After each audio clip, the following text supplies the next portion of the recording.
विद्युत धारा चैप्टर से वीवीआई न्यूमेरिकल प्रश्न को डिस्कस करने वाला हूं। चलिए शुरू करते हैं। सबसे पहले प्रश्न को समझिए। पहला नंबर प्रश्न है, यदि 2, 3 तथा 5 ओम के 3 प्रतिरोधकों को पार्श्व क्रम में संयोजित किया जाए तो संयोजन का समतुल्य प्रतिरोध ज्ञात करें। बहुत ही आसान है, समझने का प्रयास कीजिए। यानी कि यहाँ पर 3 प्रतिरोधकों को समांतर क्रम में जोड़ा गया है तो समतुल्य प्रतिरोध कितना होगा, कैसे ज्ञात करेंगे? तो फॉर्मूला आप लोगों को मालूम होगा। लिखेंगे सबसे पहले 1/R बराबर 1/R1 plus 1/R2 plus 1/R3। अब क्या करेंगे, वैल्यू रखेंगे। R1 कितना है 2, R2 कितना है 3, R2 3 और R3 5 है ना। तो यहाँ पर फटाफट रख देंगे 1/2 प्लस 1/3 प्लस 1/5। इसका एलसीएम कितना होगा? तो एलसीएम इसका हो जाएगा 3 दूना 6, 6 पचे 30, यानी कि एलसीएम हो जाएगा 30। तो एलसीएम आपको ले लेना है। इधर में मैं 1/R ले लेता हूँ, ठीक है। तो एलसीएम कितना हो जाएगा? 30 हो जाएगा ना। 2 से डिवाइड करेंगे तो कितना होगा? 15 ना। यहाँ पर 15 ले लेंगे, ठीक है। यहाँ पर 15 हो जाएगा। इसके बाद यहाँ पर समझिएगा, फिर 3 से डिवाइड करेंगे तो 10 या 30 ना, तो यहाँ पर हो जाएगा 10। इसके बाद 15 से डिवाइड करेंगे ना, 5 से डिवाइड करेंगे तो 5 6 30, यानी कि यहाँ पर हो जाएगा 6। अब सभी को जोड़ेंगे तो कितना होगा? यहाँ पर ध्यान दीजिएगा, यानी 10 और 6 16 और 15 31, यानी कि 31/30। अब यहाँ पर समझिएगा, यहाँ पर आपको क्या करना है, दोनों तरफ उल्टा कर दीजिए। दोनों तरफ उल्टा करेंगे तो इधर में R हो जाएगा और इधर में 30/31 होगा। लेकिन 31 से 30 डिवाइड नहीं होगा, तो हो सकता है कि इतना ही आंसर में दिया हुआ रहेगा। लेकिन इसका जो आंसर दिया हुआ है 1 दिया हुआ है, यानी कि यहाँ पर 31 होता है ना, 31 तो 31 से डिवाइड हो जाता, यानी कि 1 आ जाता। तो लगभग में, यानी कि लगभग में 1 इसका होगा, 1 ओम। याद रखिएगा, आपको यहाँ पर ओम भी लिखना है। ओम कैसे लिखेंगे? आपको सिंबल लिखना है इस तरीके से, ठीक है। 1 ओम लगभग होगा, ठीक है ना। लगभग क्यों होगा? यानी कि 30 है, ऊपर में 1 घट रहा है। अगर 31 हो जाता तो पूरा पूरा कट जाता, 31 से कम 31 है ना, तो लगभग में 1 होगा। इसका राइट आंसर यही है। आंसर भी देख सकते हैं, 1 ओम लगभग में। अब आगे चलते हैं, दूसरा नंबर प्रश्न को समझिए। 2, 3 तथा 6 ओम के 3 प्रतिरोधकों को किस प्रकार जोड़ा जाए कि समतुल्य प्रतिरोध 1 ओम हो?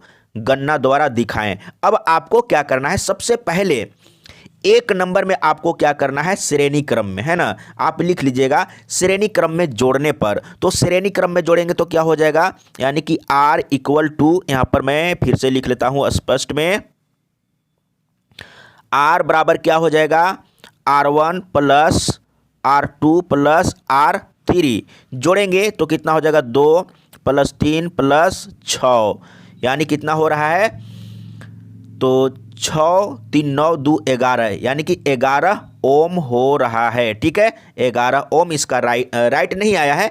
तो पहला नंबर में हम लोग श्रेणी क्रम में जोड़े तो 11 ओम आया, लेकिन बोल रहा है कि 1 ओम आना चाहिए। कैसे जोड़ेंगे? तब हम लोग दूसरा कंडीशन में क्या करेंगे, समांतर क्रम में जोड़ के देखेंगे। तो 1/R लिखेंगे, इसके बाद 1/R1 प्लस में 1/R2 प्लस 1/R3 बराबर, अब वैल्यू रखेंगे तो 1/2 1/3 1/6। एलसीएम लेंगे तो कितना होगा, 6 भी होगा।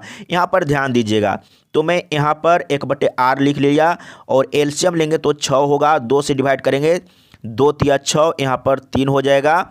और 3 से डिवाइड करेंगे तो 3 दूना 6, यहाँ पर 2 होगा। और 6 से डिवाइड करेंगे तो 6 एकम 6, यहाँ पर 1 होगा।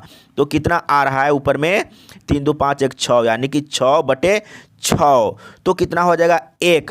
अब आपको क्या करना है, इधर में 1/R को उल्टा करेंगे तो R हो जाएगा और 1 को उल्टा करेंगे तो 1 ही होगा, यानी कि 1 ओम आ गया। तो कैसे जोड़ने पर 1 ओम आया, तब आपको नीचे लिखना होगा कि समांतर क्रम में जोड़ने पर 1 ओम प्राप्त हो रहा है या प्राप्त होगा। इस तरीके से आपको लिख देना है ना। तो ठीक है, क्लियर हो चुका होगा। अब चलते हैं आगे, इसको पहले मैं डिलीट कर लेता हूं। चलते हैं आगे, दूसरा नंबर। अब यहां पर देखिए दूसरा नंबर में क्या है, तीसरा नंबर 4 ओम तथा 12 ओम प्रतिरोध वाले दो प्रतिरोधकों को समांतर क्रम में जोड़ा गया है, समतुल्य प्रतिरोध का मान निकालें। तो क्या करेंगे, 1/, यहां पर ध्यान दीजिएगा, 1/R करेंगे और इधर में 1/R1 प्लस में 1/R2, इसी से आपको निकाल देना है। या इसके लिए आप डायरेक्ट ये भी कर सकते हैं, जिससे R बराबर आप डायरेक्ट ऊपर में R1 और R2 को गुना कर दीजिए और नीचे में R1 प्लस R2 भी कर सकते हैं। वही चीज़ होगा सॉल्व करने पर, ठीक है। तो ध्यान दीजिएगा, तो यहाँ पर क्या कर रहे हैं, मैं उधर मिटा लेता हूँ, डायरेक्ट भी आप कर सकते थे। तो यहाँ पर R2 है ना, तो कितना है, 4 ओम है ना, R1 4 ओम, R2 कितना है, 12 ओम, ठीक है।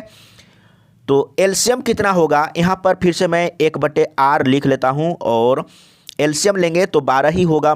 मैं आप लोग को बता चुका हूँ, क्लियर हो चुका होगा कि 4 से अगर इसको डिवाइड कर रहे हैं, पूरा पूरा डिवाइड हो गया, तो बड़ा वाला जो 12 है वही एलसीएम हो जाएगा, ठीक ना। तो एलसीएम 12, 4 से डिवाइड करेंगे तो 4 तिया 12 और 12 से डिवाइड करेंगे तो 12 एकम 12, यानी कि यहाँ पर 1 होगा, ठीक है। और जोड़ेंगे तो 4/12 हो गया। अगर काटेंगे तो 4 एकम 4, 4 तिया 12, 1/3। और इधर उल्टा करेंगे तो क्या हो जाएगा, उधर भी आपको उल्टा करना होगा। तो इधर में R हो जाएगा और उधर में 3 हो जाएगा, यानी कि 3 ओम इसका राइट आंसर आ चुका है। देख लेते हैं आंसर, मिला लेते हैं, 3 ओम। तो यहाँ पर 3 ओम लिखा हुआ है। अब चलते हैं 4 नंबर में। यहाँ पर देखिए क्या बोला है, इस तरह का प्रश्न पूछा जा सकता है, प्रतिरोध किसे कहते हैं। सबसे पहले आपको परिभाषा लिखना है, प्रतिरोध किसे कहते हैं। 1, 2 तथा 3 ओम प्रतिरोध के 3 प्रतिरोधक श्रेणी क्रम में संयोजित हैं, इनका समतुल्य प्रतिरोध कितना होगा। बहुत ही आसान है, श्रेणी क्रम में है तो सीधा आपको जोड़ देना है ना। अब यहां पर देखिए मैं आंसर लिख के रखा हूं, तो यहां पर समझ लीजिए। सबसे पहले क्या बोला है, प्रतिरोध किसे कहते हैं। प्रतिरोध, यहां पर पढ़िए, प्रतिरोध पदार्थ का वह गुण है जो धारा के प्रवाह में रुकावट डालता है। प्रतिरोध क्या है, प्रतिरोध पदार्थ का वह गुण है जो धारा के प्रवाह में रुकावट डालता है। प्रतिरोध का एसआई मात्रक ओम है, इस तरीके से लिख देना है। और ये श्रेणी क्रम में है तो सीधा आपको जोड़ना है, R बराबर R1 plus R2 plus R3 और जोड़ देंगे 1 + 2 + 3 तो 6 ओम हो गया। क्लियर है ना। तो आंसर आपको यहाँ पर मिल गया, इतना ही आपको लिखना था, ठीक है। अब चलते हैं आगे 5 नंबर में। 5 नंबर में क्या पूछा है, यहाँ पर देखिए, यदि किसी विद्युत हीटर की कुंडली का प्रतिरोध यानी कि R 100 ओम है तो यह विद्युत हीटर 220 वोल्ट स्रोत से कितनी धारा लेगा, कितना धारा लेगा। तो ये क्या है, R है, याद रखिएगा ये क्या है, R है। मैं यहां पर लिख देता हूं, 100 क्या है, ये R है और ये क्या है, V है ना। तो आपको क्या निकालना है, I बराबर क्या होता है, आप एक बार लिख लीजिएगा, I बराबर V/R होता है। तो V का वैल्यू कितना है, 220 वोल्ट और R का वैल्यू 100 है ना। तो सबसे पहले आपको एक जीरो काट लेना है, तो बच गया है 22/10। तो डिवाइड कर दीजिए, कितना आ जाएगा, यानी कि 2.2 आ जाएगा ना। ये आ गया एम्पियर, ठीक है, एम्पियर, क्योंकि करंट यानी कि धारा का मात्रक एम्पियर होता है। आंसर अब हम लोग मिला के देख लेते हैं, 2.2 एम्पियर राइट है ना। चलते हैं 6 नंबर में। 6 नंबर में क्या पूछा है, फटाफट समझने का प्रयास कीजिए। किसी अज्ञात प्रतिरोध के प्रतिरोधकों के सिरों से 12 वोल्ट की बैटरी को संयोजित करने पर परिपथ में 2.5 मिली एम्पियर विद्युत धारा प्रवाहित होती है। प्रतिरोधक का प्रतिरोध परिकलित कीजिए, यानी कि क्या निकालना है, आर निकालना है। अब यहाँ पर देखिए आर तो निकालना है, लेकिन थोड़ा सा यहाँ पर आपको समझना होगा, क्योंकि मिली एम्पियर है तो सबसे पहले आपको इसको 1000 से डिवाइड करना होगा, तब आपको लेना है एम्पियर में। जब भी आप लेंगे आपको लेना होगा एम्पियर में, ठीक है। तो यहाँ पर समझिएगा आर बराबर क्या हो जाएगा, V बटे आई हो जाएगा ना, यही काम तो करना है। तो V कितना है, 12 वोल्ट है, 12 वोल्ट। और यहाँ पर समझिएगा जैसे मैंने बोला कि मिली को हटाने के लिए 1000 से डिवाइड करेंगे तो क्या होगा, देखिए 1000 तो मिली के लिए होगा, और ये पॉइंट को हटाएंगे ना उसके लिए एक जीरो और नीचे यहाँ पर रख दीजिए, यानी कि 25 बटे, यानी कितना हो जाएगा, पॉइंट हटेगा तो 25 बटे इकाई दहाई सैकड़ा हज़ार 10,000, 25 बटे 10,000। अब यहाँ पर देखिए जब आप नीचे में रखेंगे ना तो नीचे में 25 रहेगा और ये 1000 ऊपर चला जाएगा। जैसे आप यहाँ पर रखेंगे 10,000 को, है ना, 10,000 को, तो ये ऊपर चला जाएगा। तो आप डायरेक्ट लिख लीजिए, ठीक है, डायरेक्ट आप सीधा कर लीजिए तो आसान होगा। तो यहाँ पर आप लिख लीजिए 1 और 4 जीरो। अब यहाँ पर ध्यान दीजिए 25 चौके 100 है ना, और 2 जीरो, 12 चौके 48 हो गया ना, 2 जीरो। तो ये क्या था, प्रतिरोध ना, तो ओम हो जाएगा। तो ये राइट है, यानी कि 4800 ओम राइट आंसर आ गया है। आंसर मिलाते हैं, आंसर सही है। 7 नंबर में क्या पूछा है, फटाफट कैलकुलेशन करते हैं।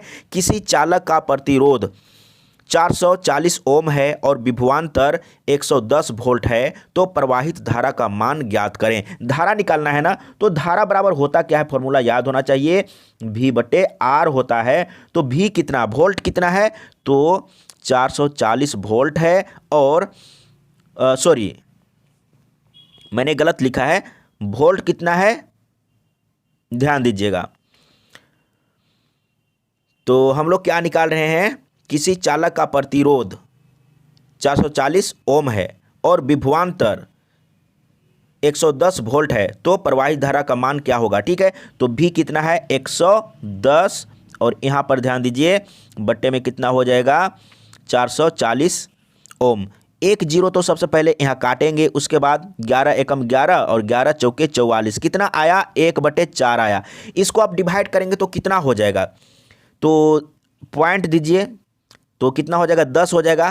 तो 4 दूना 8, कितना बच गया, 2, तो पॉइंट दिए हैं तो फिर से जीरो, तो 20 हो जाएगा, 4 पचे 20, यानी कि 0.25 एम्पियर होगा, ठीक ना, क्लियर हो चुका होगा। इतना ही काम करना है जिससे आपको 2 नंबर या 3 नंबर का प्रश्न, इस तरह का प्रश्न पूछा जा सकता है। अब चलते हैं आगे 8 नंबर में। 8 नंबर में यहाँ पर देखिए, और आंसर तो देख लिए ना, 0.25 एम्पियर था। यहाँ पर देखिए 12 वोल्ट विभवांतर के 2 बिंदुओं के बीच 2 कूलम आवेश को ले जाने में कितना कार्य किया जाता है। यहाँ पर कार्य, तो कार्य बराबर आप लोगों को मैंने बताया था W बराबर VQ ना, VQ। तो यहाँ पर देखिए V का मतलब विभवांतर 12 वोल्ट दिया हुआ है, और Q यानी कि आवेश दिया हुआ है कितना, तो 2 कूलम दिया हुआ है, 2 कूलम, तो यहाँ पर 2 रख दीजिए, तो 12 दूना 24 हो गया। ये काम निकला, वर्क निकला, लेकिन वर्क का इकाई क्या होता है, जूल होता है, तो आपको लिख देना है जूल। 24 जूल इसका राइट आंसर है। तो देखते हैं आंसर को मिलाते हुए आगे बढ़ते हैं, राइट है। 9 नंबर में समझने का प्रयास करिए। 6 वोल्ट बैटरी से गुजरने वाले हर एक कूलम आवेश को कितनी ऊर्जा दी जाती है, ऊर्जा निकालना है। तो ऊर्जा बराबर भी आपको यहाँ पर क्या करना है, VQ है ना, ऊर्जा बराबर, तो आपको लिख देना है ऊर्जा। ऊर्जा बराबर क्या हो जाएगा, VQ। तो यहाँ पर V यानी कि विभवांतर कितना है, 6 वोल्ट है, और कूलम यानी कि Q कितना है, तो हर एक कूलम यानी कि 1 कूलम लेना है, यहाँ पर 1 रखना है, तो कितना हो जाएगा 6, लेकिन ऊर्जा का इकाई क्या होता है, जूल होता है, तो यहाँ पर 6 जूल लिख दीजिए। ये आपका उत्तर हो गया राइट, ठीक है। आंसर को मिलाते हुए आगे बढ़ते हैं, आंसर 6 जूल राइट है। अब यहाँ पर देखिए, इसको समझने का प्रयास करिए, वेरी वेरी इंपॉर्टेंट प्रश्न है। जितना भी प्रश्न था सभी के सभी VVI था। किसी विद्युत बल्ब के तंतु से 0.5 एम्पियर विद्युत धारा 10 मिनट तक प्रवाहित होती है। विद्युत परिपथ से प्रवाहित विद्युत आवेश का परिमाण ज्ञात कीजिए। विद्युत आवेश का परिमाण ज्ञात करना है, यानी कि Q बराबर आपको निकालना है। तो Q बराबर मैं आप लोगों को बताया था कि Q बराबर IT होता है। तो यहाँ पर देखिए Q कितना है, Q बराबर IT यानी कि I कितना है, तो 0.5 एम्पियर, यानी कि 0 लिख लेता हूं 0.5 एम्पियर। इसके बाद आपको क्या करना है, 10 मिनट, टाइम कितना है, टी का मतलब टाइम, तो टाइम कितना है 10 मिनट, लेकिन आपको इसको सेकेंड में बदल के लेना है। तो मिनट को सेकेंड में बदलने के लिए 60 से आपको गुना करना होगा। इसी को सॉल्व करिए, आंसर आ जाएगा। तो सबसे पहले आप यहां पर क्या करेंगे, ये पॉइंट को हटाइए, तो हटाएंगे तो क्या हो जाएगा, 5/10 हो जाएगा, और इधर में गुने 10 और गुने 60। यहाँ पर देखिए इसको काटिए और गुना कर दीजिए, तो 6×5 = 30 हो गया ना। मैं यहाँ पर लिखता हूँ सीधा में 6×5 = 30 और 1 0 यानी कि 300 आ गया। तो हम लोग क्या निकाले, आवेश। तो आवेश का मात्रक होता है कूलम, तो कूलम यानी कि C लिखिए या वर्ड में आप कूलम लिख दीजिए। तो बिल्कुल राइट आंसर आ गया होगा। आंसर को हम लोग मिला के देख लेते हैं। तो यहाँ पर देखिए 300 कूलम राइट है ना। तो इसी तरीके से आपको सॉल्व करना है। अगर कहीं पर डाउट हो, कन्फ्यूजन हो तो ज़रूर बताइएगा।